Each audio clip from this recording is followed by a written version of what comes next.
अपना हिमाचल में और इस बीच आ रही सबसे बड़ी खबर की ओर रुख करेंगे। आपको बता दें सबसे बड़ी खबर इस बीच पूर्व मुख्यमंत्री वीरभद्र सिंह की तबीयत बिगड़ी है। जी हां, आईजीएमसी अस्पताल में उनका इलाज चल रहा है और जो जानकारी मिल रही है वीरभद्र सिंह को सांस लेने में दिक्कत हो रही है। जानकारी आपको यहां पर दे दे, वेंटिलेटर पर शिफ्ट किए गए हैं पूर्व सीएम।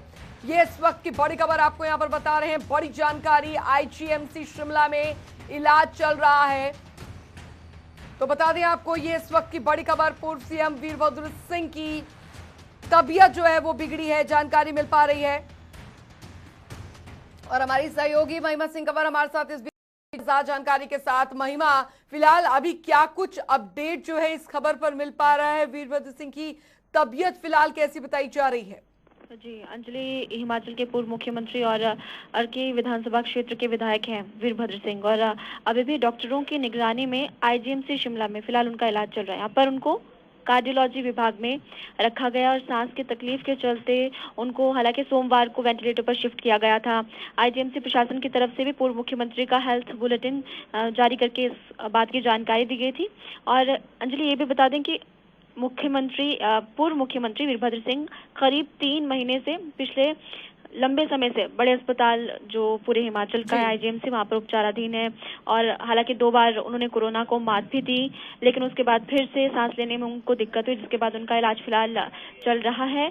और ज्यादा जानकारी फिलहाल नहीं मिल पा रही, लेकिन सांस लेने में उनको प्रॉब्लम हो रही है और वेंटिलेटर पर उनको शिफ्ट किया गया है। अंजलि जी महिमा, क्योंकि अभी हाल फिलहाल बीजेपी राष्ट्रीय अध्यक्ष जेपी नड्डा भी उनसे मुलाकात करने पहुंचे थे। हालांकि बाद में जानकारी यहां पर मिली कि वीरभद्र सिंह की जो तबीयत है उसमें सुधार जो है वो नहीं आ पा रहा। हालांकि उनके बेटे और विधायक विक्रमादित्य सिंह द्वारा ये जानकारी जो है वो मीडिया में साझा जरूर की गई थी कि फिलहाल डॉक्टरों की निगरानी में उनका इलाज चल रहा है और अभी उनके स्वास्थ्य जो स्थिर है, लेकिन एकाएक उनकी तबीयत जो है वो बिगड़ी है। फिलहाल ऐसी कोई जानकारी अभी विक्रमादित्य के तरफ से भी उनके हेल्थ को लेकर भी मिल पाई है क्या?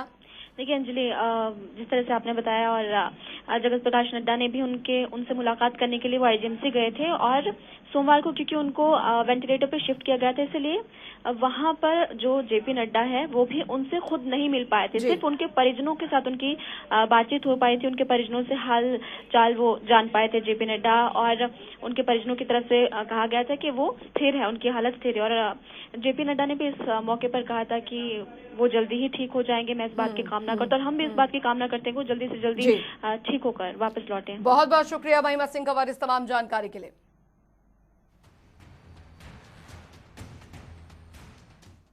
रुक करेंगे, इस बीच आ रही एक और बड़ी खबर, बड़ी जानकारी की ओर। आपको बता दें बड़ी खबर आ रही है हिमाचल कैबिनेट की बैठक आज। जी हां, हिमाचल कैबिनेट की बैठक होनी है आज। ये इस वक्त की बड़ी जानकारी आपको बता दें, सुबह 10:30 बजे होगी कैबिनेट मीटिंग।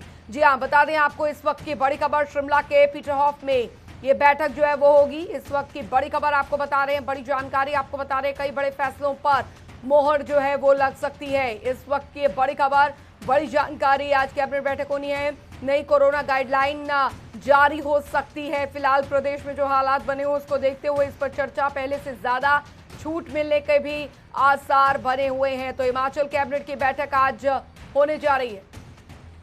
विकास शर्मा संवाददाता हमारे साथ जुड़ गए हैं इस जानकारी के साथ। विकास, आज कैबिनेट की बैठक होने जा रही है, बेहद कई महत्वपूर्ण फैसले लिए जा सकते हैं।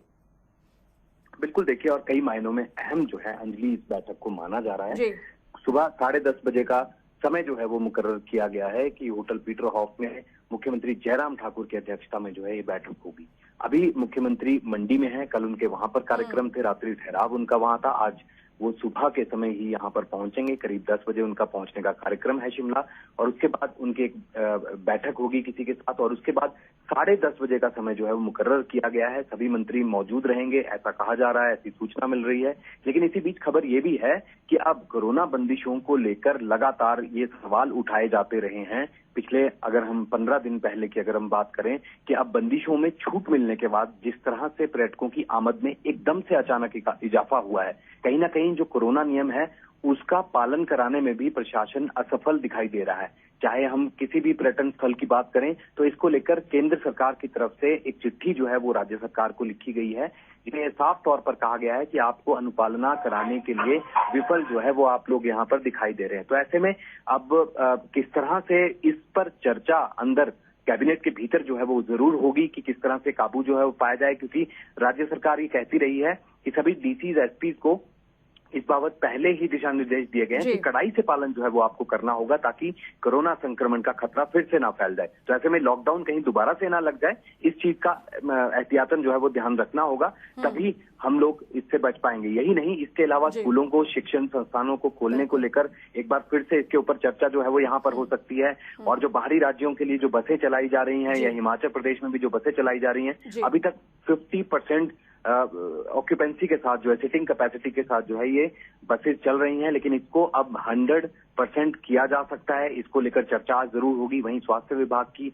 एक प्रेजेंटेशन जो है वो यहाँ पर रखी गई है, जिसमें समीक्षा इसी चीज को लेकर होगी कि कोरोना के क्या हालात हैं, क्योंकि मौत का आंकड़ा तो बेशक कम हुआ है, तो जो ठीक होने वाले जो लोग हैं वो भी लगातार उनका आंकड़े में इजाफा जो है वो यहाँ पर हो रहा है। पॉजिटिविटी दर जो है वो लगातार घटती चली जा रही है। तो ऐसे में अब राहत की सांस जरूर ली जा रही है, लेकिन संक्रमण एक बार फिर से बढ़ सकता है, इसका खतरा भी लगातार बना हुआ है। तो ये तमाम चीजें हैं, आज इसको लेकर बैठक होगी। और एक अहम बात और अंजलि, देखिए, देखा हमने पिछले दिनों बढ़ती हुई महंगाई को लेकर लगातार कांग्रेस जो है वो प्रदर्शन कर रही है। ऐसे में जितने भी विपक्षी दल हैं वो लगातार हमला जो है वो सत्ता पक्ष पे लगातार हमलावर रुख इख्तियार किए हुए हैं। ऐसे में डीजल पेट्रोल के जो मूल्य हैं उनके ऊपर वैट घटाने को लेकर पहले ही मुख्यमंत्री ने संकेत जो है वो दिए थे। अब से कुछ दिन पहले की बात है जब हमने उनसे बात की थी और हमने पूछा था कि क्या लोगों को कुछ राहत इस बाबत मिल सकती है, तो उस पर मुख्यमंत्री ने साफ किया था कि हम कुछ इस बारे में सोच रहे हैं। और ऐसे में आज कयास यही लगाए जा रहे हैं, इस बैठक में जरूर इस बात पर चर्चा होगी।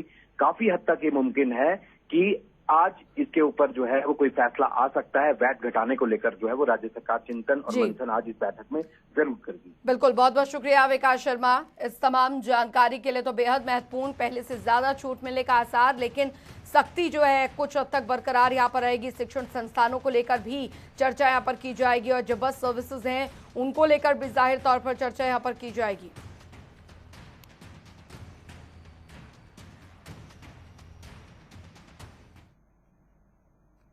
रुक करेंगे, इस बीच आ रही एक और बड़ी खबर, बड़ी जानकारी की ओर। तो बता दें आपको, हिमाचल प्रदेश से ही आ रही है। कोरोना संक्रमण में बड़ी गिरावट दर्ज की गई है, बड़ी गिरावट कोरोना संक्रमण में। आपको बता दें प्रदेश में अब 1326 सक्रिय मामले ही रह गए हैं। ये बड़ी जानकारी आपको यहाँ पर बता दें। अब तक 3469 लोगों की जो मौत है वो हो चुकी है।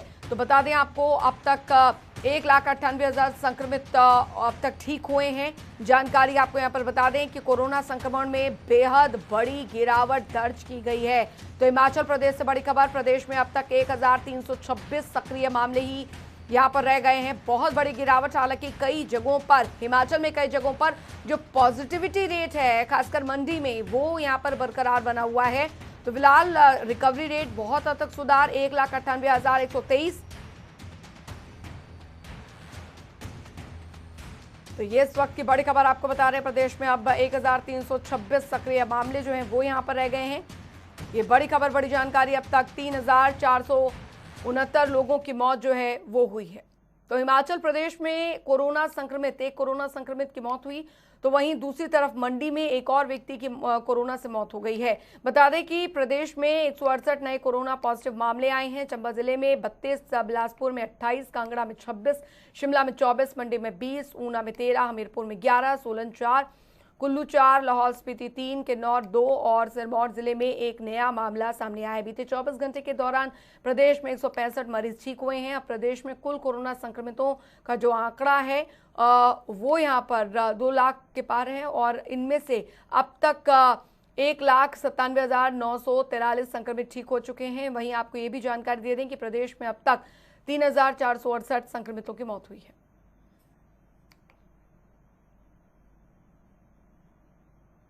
रुक करेंगे, इस बीच आ रही है एक बड़ी खबर की ओर। आपको बता दें, बड़ी खबर, बड़ी जानकारी ऊना से आ रही है। आगामी चुनावों के लिए सियासी सरगर्मियां जो हैं वो काफी ज्यादा तेज यहां पर हो गई हैं। तो ऊना से बड़ी खबर, ऊना दौरे पर रहेंगे कांग्रेस प्रभारी राजीव शुक्ला। जी हां, कांग्रेस प्रभारी राजीव शुक्ला ऊना दौरे पर रहेंगे। कार्यकर्ताओं को उपचुनाव के लिए टिप्स जो है वो देंगे। तो ये इस वक्त की बड़ी खबर ऊना से बता रहे हैं आपको। आगामी चुनावों के लिए सियासी सरगर्मियां बहुत तेज हो गई हैं। ऊना से बड़ी खबर, ऊना दौरे पर रहेंगे कांग्रेस प्रभारी राजीव शुक्ला। इस वक्त ये बड़ी खबर, बड़ी जानकारी आपको बता रहे हैं। ऊना से कार्यकर्ताओं को उपचुनाव के लिए टिप्स भी देंगे। तो बता दें आपको, आगामी चुनावों के लिए सियासी सरगर्मियां जो हैं वो काफी हद तक तेज हो गई हैं। ये इस वक्त की बड़ी खबर आपको बता रहे हैं। ऊना दौरे पर रहेंगे कांग्रेस प्रभारी राजीव शुक्ला।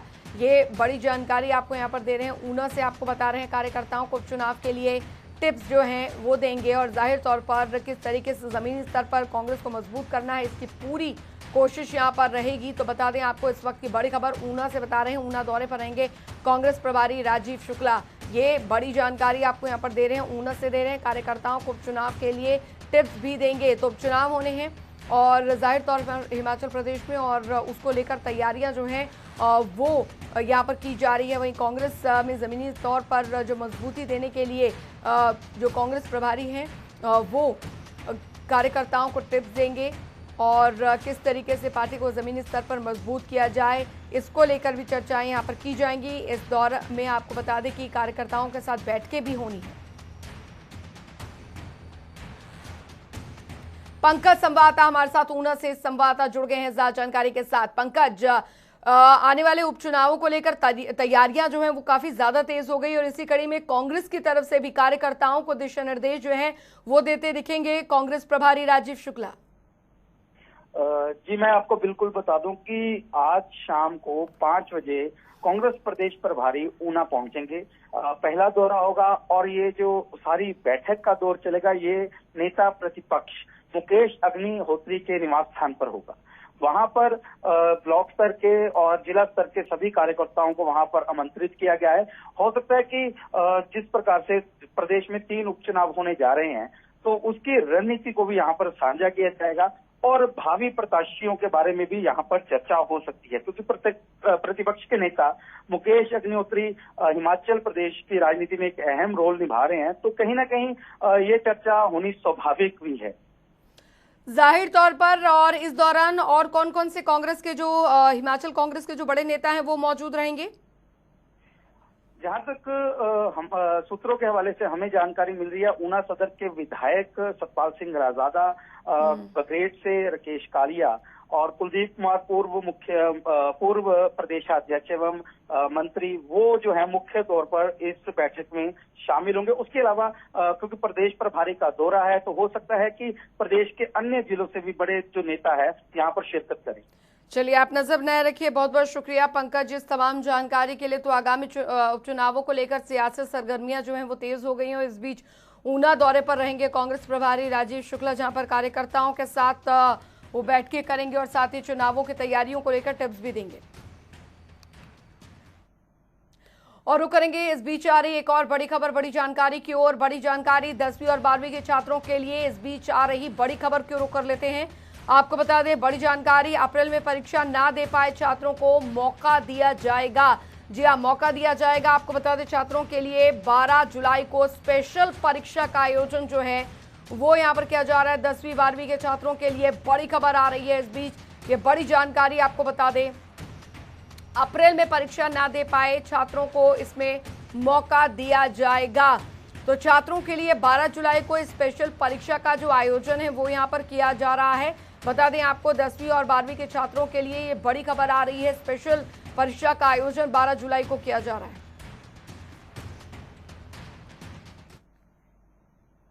एक और बड़ी खबर, बड़ी जानकारी इस बीच आपको यहां पर बता दें ऊना से। तो इस बीच ये बड़ी खबर,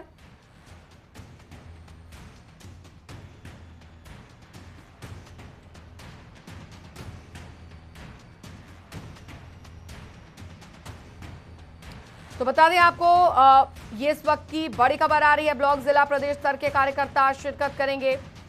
ये बड़ी जानकारी आपको बता दें, ऊना दौरे पर कांग्रेस प्रभारी राजीव शुक्ला रहने वाले हैं।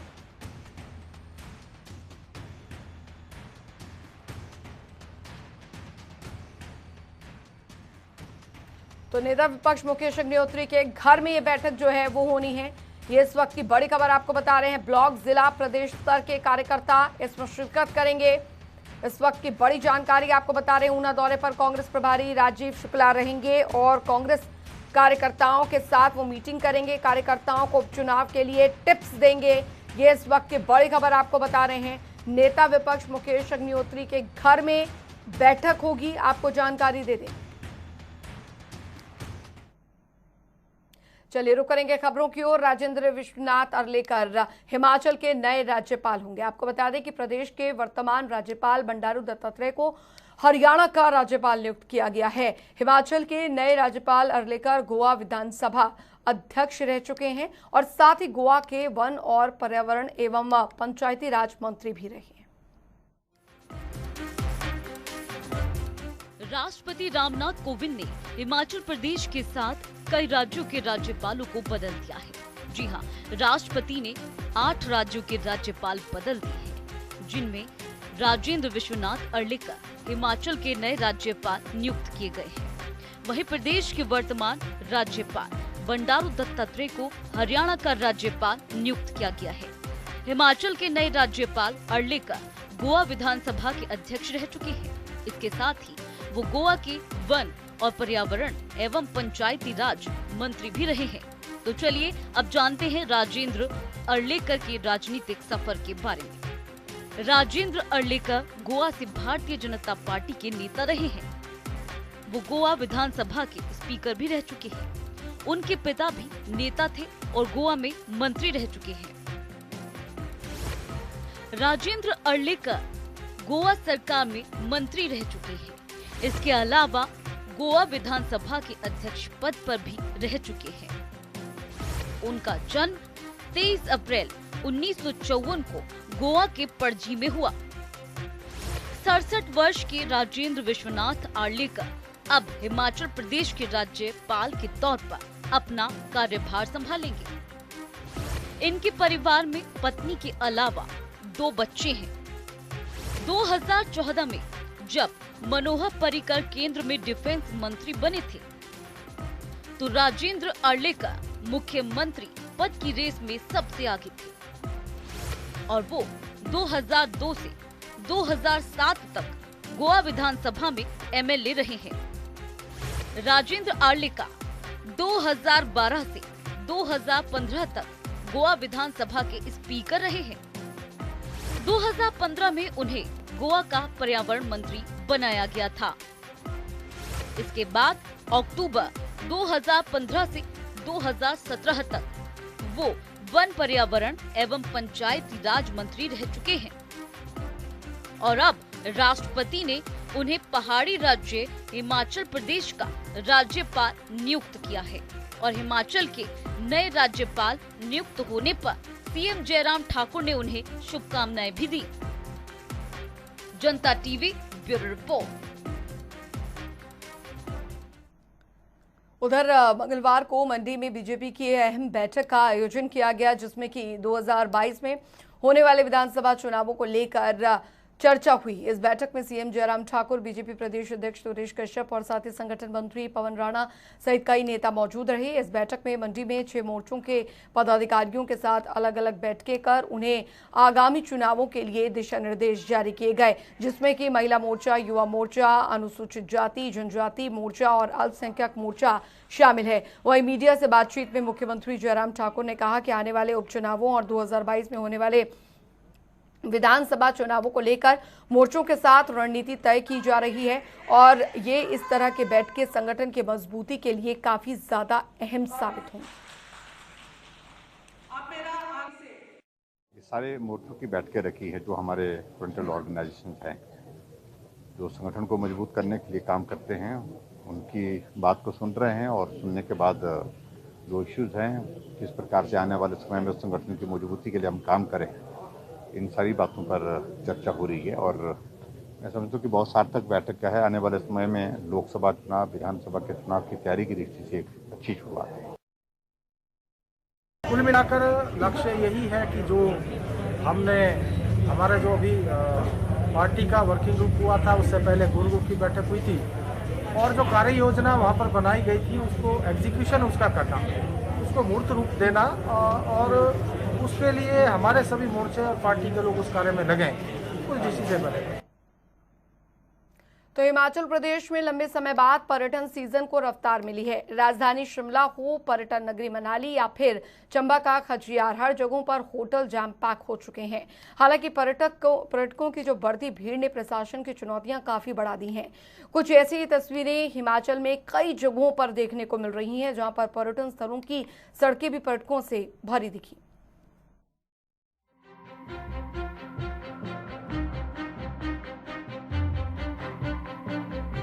अभी कोरोना वायरस की दूसरी लहर का खतरा कम नहीं हुआ है कि अब तीसरी लहर का भी खतरा मंडरा रहा है। लेकिन मैदानी इलाकों में भीषण गर्मी से त्रस्त लोग बड़ी संख्या में हिमाचल प्रदेश पहुंच रहे हैं। हालांकि कोविड-19 के मामलों में कमी आते ही राज्य सरकारों ने छूट देना शुरू कर दिया और इसी का फायदा उठाकर लोग गर्मी से राहत पाने के लिए हिमाचल प्रदेश का रुख कर रहे हैं, जिसके चलते लोग बड़ी संख्या में शिमला, कुफरी, नारकंडा, डलहौजी, मनाली, लाहौल और पहाड़ी राज्यों के अन्य पर्यटन स्थलों की ओर जा रहे हैं। हालांकि पर्यटकों की इतनी भारी संख्या में पहुंचने के पीछे एक कारण ये भी है कि राज्यों ने प्रवेश के लिए कोरोना की नेगेटिव रिपोर्ट और ई पास जरूरी होने के निर्णय वापस ले लिया। वहीं मनाली के मशहूर मॉल रोड की तस्वीरें भी खूब वायरल हो रही हैं, जहां काफी संख्या में सैलानी वहां पहुंच रहे हैं। कोरोना की दूसरी रफ्तार थम जाने के बाद कुल्लू जिला पर्यटकों की पहली पसंद बना हुआ है। अटल टनल रोहतांग को निहारने के साथ ही पर्यटक रोहतांग दर्रा पर बर्फ का लुत्फ भी उठा रहे हैं। लेकिन शाम के समय मनाली के माल रोड पर सैकड़ों पर्यटकों की भीड़ लग रही है।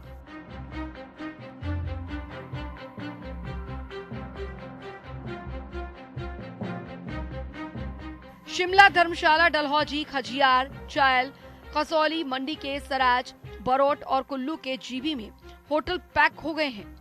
यहाँ ऑक्यूपेंसी 100% पहुँच गई है। होटलों के अलावा होम स्टे और बेड एंड ब्रेकफास्ट इकाइयां भी पैक हैं, क्योंकि मैदानी इलाकों में झुलसती गर्मी से राहत पाने के लिए सैलानी पहाड़ों का रुख कर रहे हैं। अंतर्राष्ट्रीय बस सेवा शुरू होने से भी सैलानियों की आमद बढ़ी है। सैलानी 100% क्षमता के साथ बसें चलाने की मांग उठा रहे हैं। राजधानी शिमला के अलावा कुफरी, नारकंडा, नालदेहरा और मशोबरा के होटल भी वीकेंड पर पैक रहे। राजधानी शिमला के ऐतिहासिक रिज मैदान और माल रोड पर शनिवार को सैलानियों की खूब रौनक रही। तस्वीरों में जरा देखिए किस तरह से क्वीन ऑफ हिल्स खचाखच सैलानियों से भर चुकी है। वहीं ऐसे में प्रशासन के सामने बड़ी चुनौती ये भी है कि कोरोना नियमों का उल्लंघन ना हो और पहाड़ों की रौनक भी ऐसे ही बरकरार रहे। ऐसे में यहाँ आने वाले पर्यटकों को भी ये समझना होगा कि कोरोना का खतरा अभी खत्म नहीं हुआ है। ऐसे में ये बहुत जरूरी है कि कोरोना नियमों का पालन करें और कोरोना से सावधान रहें। न्यूज डेस्क, जनता टीवी। और चलिए इसी के साथ हिमाचल की खबरों में अभी के लिए फिलहाल इतना ही। बने रहिए जनता टीवी के साथ। नमस्कार।